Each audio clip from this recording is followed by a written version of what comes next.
Good morning Pilipinas! Kakaiba ang topic natin ngayon pero napapanahon sa summer. At ito ay tungkol sa kuto o ang head louse. Actually, ang kuto ay isang obligate ectoparasite na namumuhay sa ulo ng tao at nag-feed siya sa human blood.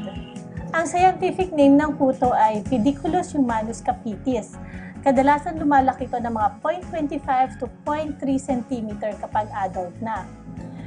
Alam nyo ba na walang pakpak ang kuto kaya hindi yun nag-hop, hindi siya nagja-jump at hindi siya lumilipad.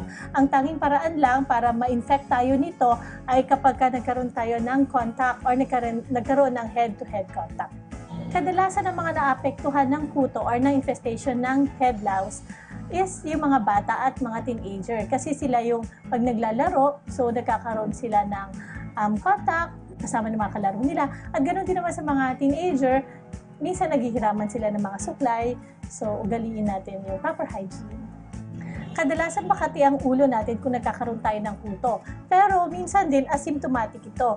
Ibig sabihin, wala totaling nararamdaman ng isang tao kapag nagkakaroon siya ng kuto. Kung sakali na maramdaman natin or nakita natin na ang mga anak natin ay may kuto, maaari tayong bumili sa butika na tinatawag natin na lice medicine.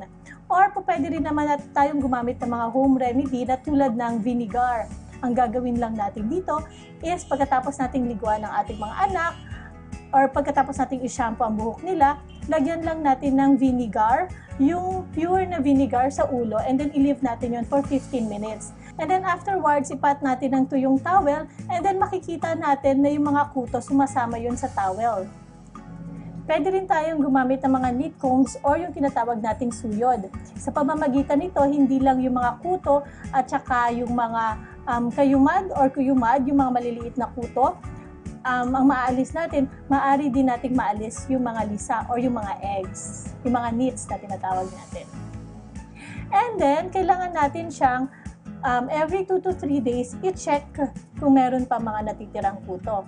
And then, kailangan natin siyang i-retreat ulit or i-treat ulit ng lice medicine or ng vinegar after 7 days.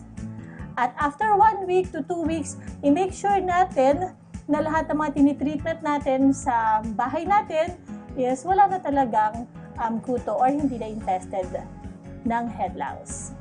Ayun po, kung sakali meron po tayong mga ibang katanungan pa tungkol sa head lice or head louse, pumunta lang kayo sa Dermaesthetic na matatagpuan sa Bocobo, Makati, Malate, Quezon City, Ortigas, Parañaque at Global City. At ito po ulit si Dr. Eclipse para sa inyong beauty tips for Dermaesthetic, your beauty within reach.